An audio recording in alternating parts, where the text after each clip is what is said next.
Welcome back, everyone. Today we're going to finish out Chapter 1 by looking at ethics. Now, ethics is getting to be an issue that even though we don't teach it very much in schools anymore, you can see evidence of the lack of ethics training, not only in business but also in ministry. When you hear about scandal, when you hear about corruption, what we're dealing with is the world of ethics. So today we're going to take a look at this important realm that you as an HR professional will have to be knowledgeable in, but also you'll have to be able to create strategies to maintain corporate ethics. Welcome back, class. Today we're going to be looking at another challenge for HR, which involves a world of ethics and ethical behavior. Now, what is ethics? How do you define that? There are many different types of definitions out there, but essentially, ethics tells us how we are to behave. It tells us what is appropriate within the context of your environment. It tells us what is not only legal, but ethical and also moral. Now, HR representatives have programs, they administer programs that emphasize ethical behavior. They can provide the company with written codes of ethics, which is a code of conduct. This is how we act, this is how we behave. These are the decisions that are ethical and upright whenever we find ourselves in situations that call for that type of guidance. We also provide ethical behavior training, such as workshops, and that's getting to be more popular today within organizations as you see all of the different forms of ethical malpractice and unethical behavior.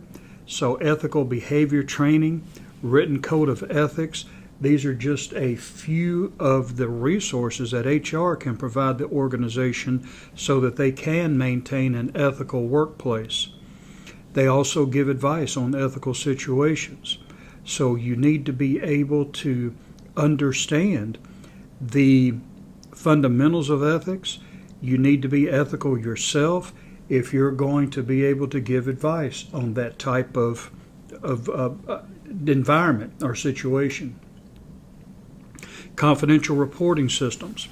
One of the tools that we have today to make sure companies are ethical is what we call the whistleblower program, and we have ways that the employee can come and give a testimony, or they can launch a complaint against a boss, against an organization, if they are engaged in unethical behavior. And ethics includes corporate social responsibility and sustainable practices. So just with that one little word, ethics, you see a whole myriad of dimensions that it involves and HR will be involved in. Now, I can tell you as a pastor and as a professional in the business world, your morals are going to be tested. Your ethic will be tested. I was the dean of adult education at a Christian college, and I was called in one day by the interim vice president of the college, not this college, praise God, but college nonetheless, Christian college nonetheless. And the interim president or vice president wanted me to word a person's evaluation in such a way that if they wanted to get rid of her, they could. She didn't fit what this individual felt was the face of the college. She was older, and she had other characteristics that really this person didn't feel suited the types of students that they were looking for. So they wanted me to do a injustice or a disservice to this person who was a good worker. She was one of the best workers that I had. And long story short, I refused to do that. And as a result, I was asked to resign. So my ethics was placed on the line. Do I do what's right and jeopardize my family and our well-being, or do I go along with what they want and really do something that to me was not spiritual, not godly, not Christian, and it was unethical and illegal, by the way. So ethics, it's not just something that you're going to study in school. When you get into the professional world, and folks, I can tell you it happens in churches too. I've seen a lot of unethical things going on in churches throughout my Christian walk. So whether it's in ministry or whether it's professionally, you are going to be challenged with your sense of ethics. So you need to really define who you are right now. What is it that you stand for? What are those things that you will not bend when it comes to who you are and what you believe in? These are the things that you need to be grounded in right from the very beginning. And as we mentioned just a minute ago, ethics does include corporate social responsibility and sustainable practices. And we talked about CSR, I believe, Tuesday, when we talked about how companies today are being required to be more environmentally conscious and friendly. So corporate responsibility goes along those lines. And I want you to take a look at Nike and Coca-Cola. I'm going to put those two videos up, and I want you to see how each of them handle their corporate social responsibility, and I may put that up on the forum today for you to discuss. Now, ethics and global differences. It goes without saying that not everybody goes by the same rules that we go by here in Western culture. And different laws and different customs and different ethics prevail depending on the region that you're in. Now, when the Soviet Union collapsed, the wall came down, and Western companies were afforded the opportunity to go in and establish businesses in these once restricted areas, such as Moscow and Leningrad and so forth. Well, Kentucky Fried Chicken went into Moscow, and they set up their restaurant, and the Russian mafia contacted them. They wanted Kentucky Fried Chicken to buy their chickens, the Russian mafia's chickens. And it was just a given that if you want to do business in Moscow, you have to work with the Russian mafia. Well, KFC declined. They had certain standards that they adhered to in their chicken production, I guess, and they declined. So the Russian mafia had antagonized them and intimidated them, and eventually they had to put up a fence around Kentucky Fried Chicken with armed guards to protect the workers and the customers who came to eat at that restaurant. But it was just common knowledge. It was a common practice that if you want to do business with Russians in that area, you had to do it first with the Russian mafia. And there are other cultures in other countries that if you're going to do business with them, they want you to pad their pockets, they want kickbacks. Things that are unethical and illegal here are just standard operations in other countries. So you have to comply with these laws, whether you're in Moscow or Manila or Beijing or in Memphis, Tennessee. The laws that prevail in the host country have to prevail all throughout the world. So that puts us, as I said from the very beginning, at an unfair disadvantage when it comes to competing with these countries and their companies that really don't recognize many laws at all. Now, the roles of HR in organizational ethics. There's really two questions that you have to answer. First of all, does the behavior or result meet all applicable laws, regulations, and government codes? And I don't know if I mentioned this to you the first time we mentioned this or not, but I had a labor lawyer tell me one time, Tom, it's virtually impossible for companies today to be able to meet or to comply with every law, regulation, and statute that's out there. They said there's too many of them, or he said there's way too many for companies to be able to keep up with. So the good manager is one, and the good legal consultant is one who knows which laws you can bend, which ones you can break, and to know the difference between the two. Well, now that's a sad commentary when it comes to the state of ethical behavior in workplaces. And we wonder why we have the amount of litigation that we have today in organizations. But not only do you have a legal question to answer, you also have an ethical question. Does the behavior or result meet both organizational standards and professional standards of ethical behavior? So not only is it legal, but is it right? Now here's one thing that I try to teach in all of my students. No one starts out in business saying that I'm going to do something today that's going to land me in prison for the rest of my life. Or no one starts out in business or in their career saying I'm going to run this company into the ground. But yet there are people who are in prison today. There are people who have ruined businesses today. They might not have started out that way, but the end result was still the same, destruction. And what I believe in when it comes to ethics and the legalities of the organization, the first decision that is going to challenge your ethics will be the direction that you will take here on out.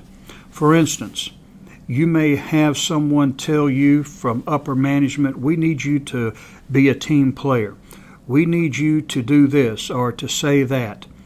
And we really know that you're going to support us. We need you at this time. And what we're asking is really, it's not really illegal. Yeah, there's some gray areas there, but it's really not illegal. It may be unethical, but hey, we want to take care of you, and we know you want to take care of us. It may seem innocent, it may seem isolated, but the decision that you make at that point is going to pave the way for future decisions.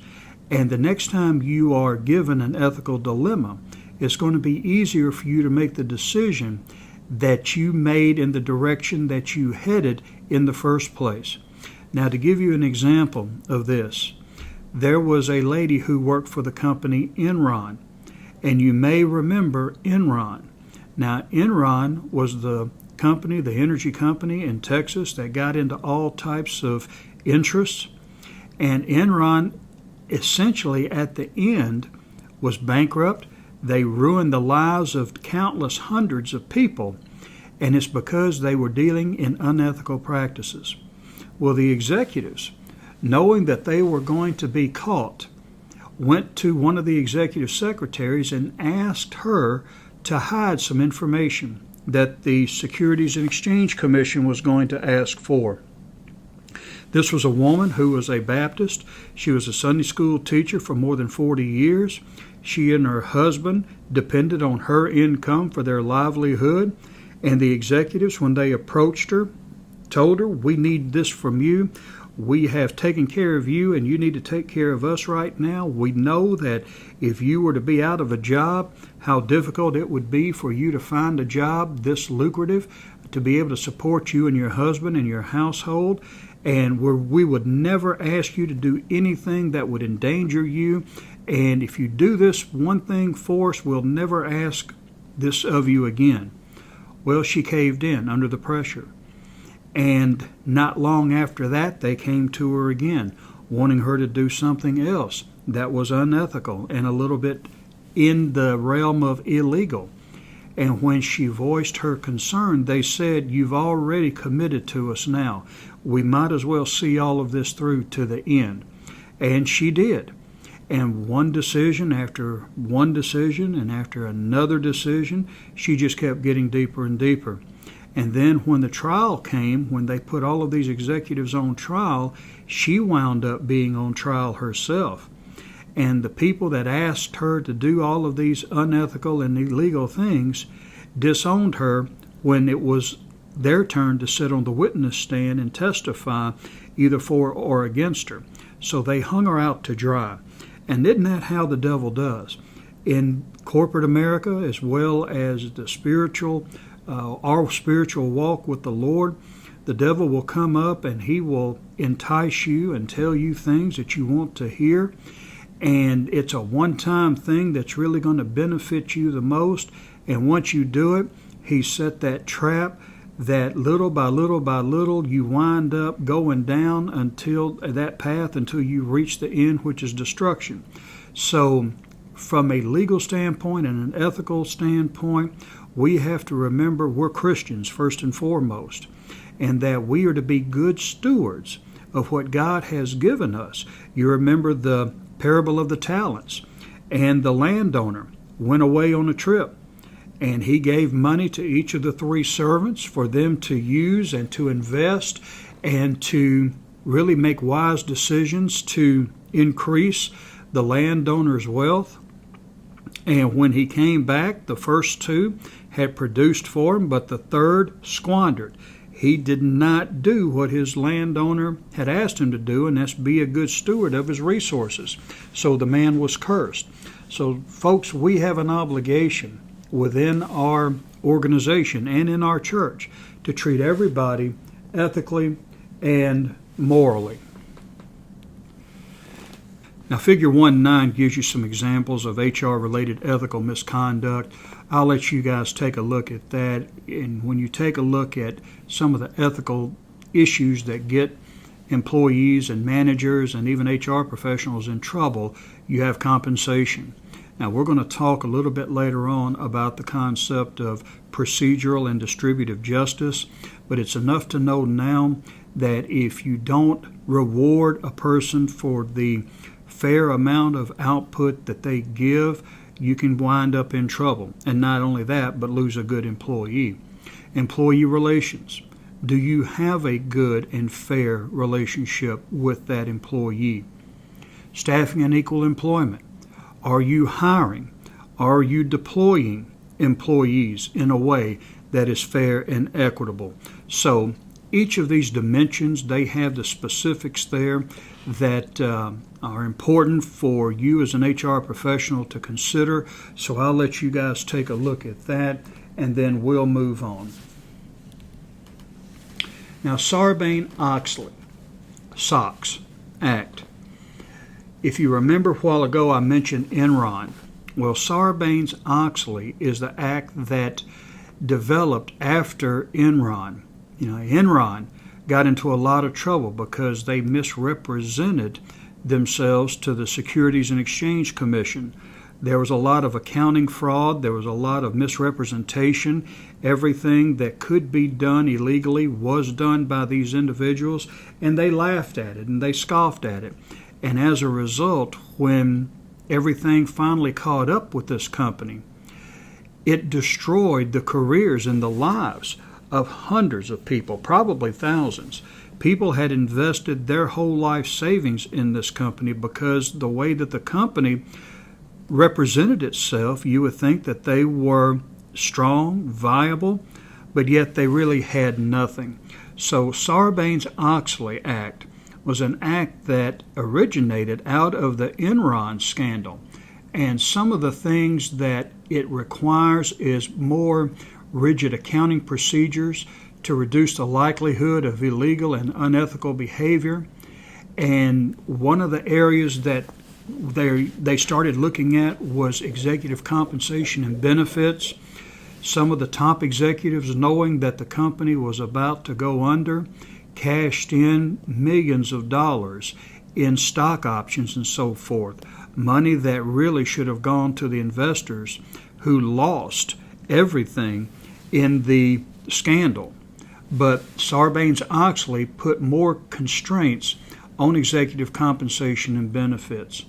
And it also required companies to establish ethical codes, to start developing formal and written ways of behaving in a way that would maintain the legal and ethical standards of that industry, whatever industry it may be. Develop employee complaint systems. What really brought Enron down was not the Securities and Exchange Commission, but one of the executives who had enough courage to speak out under the whistleblower program and report all of these unfair practices and illegal practices. And it was her testimony that really brought the company down and caused the result of this act and guidelines and procedures in the future for other companies to follow. Have anti-retaliation policies for employees who act as whistleblowers to identify wrongful actions. You know, they couldn't touch this woman after she testified because the government protected her. And under the whistleblower program, any employee who witnesses illegal or unethical behavior can blow the whistle on that organization or those people without fear of retribution or retaliation. So this makes it easier for employees to speak up, and it makes it harder for organizations to try to get by with unethical practices. Now, as we move on, there are different types of fields that you can go into as an HR professional. You might consider HR as a career field. Well, there are two types of HR professionals out there. There's an HR generalist, and this is a person who has responsibility for performing a wide variety of HR tasks. This is usually a professional who works for a small organization. Again, this organization probably cannot afford a person who specializes in each and every element of HR. So this generalist has to be, as they say, a jack of all trades. They have to be aware and knowledgeable of all of the issues in HR. So a generalist would do all of it. I had a graduate in one of my HR classes who was in the master's program, and a city in Arkansas, or a little town in Arkansas, hired her. And they hired her just as an HR generalist. And within 6 months, she was second to the mayor, because the mayor and no one there in the city government or the town government knew anything about administration and paperwork and all of the things that it takes to run a government. So really the mayor turned over the reins to this HR generalist, and she ran everything.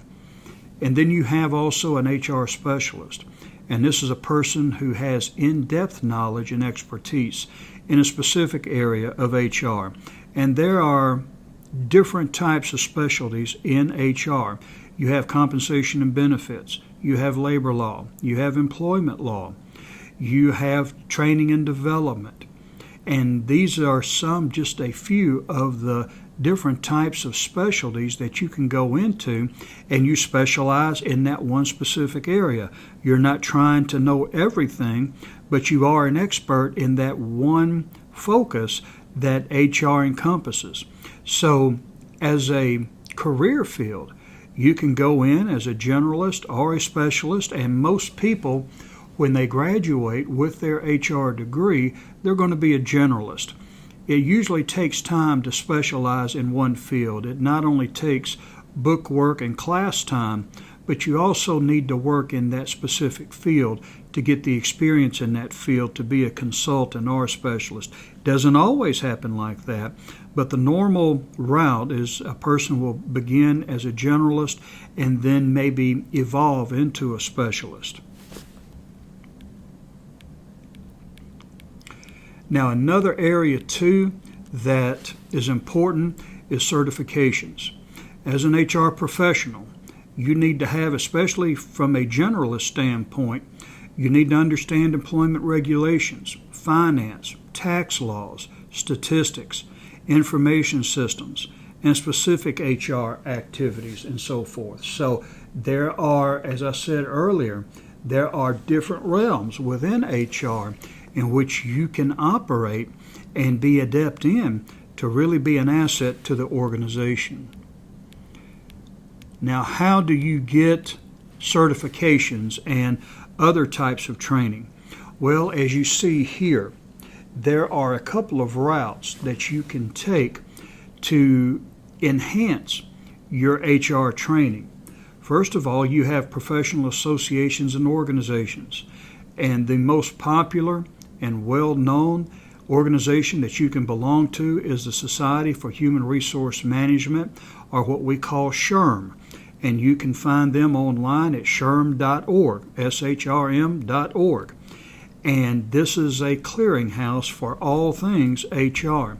In fact, if you're going to major in HR or take classes like this in the future, I would recommend you go ahead and join the Society for Human Resource Management, because it will allow you to stay up to date on the latest information and what's going on within the HR community.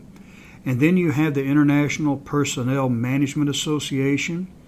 They're not as popular as SHRM, but they are popular.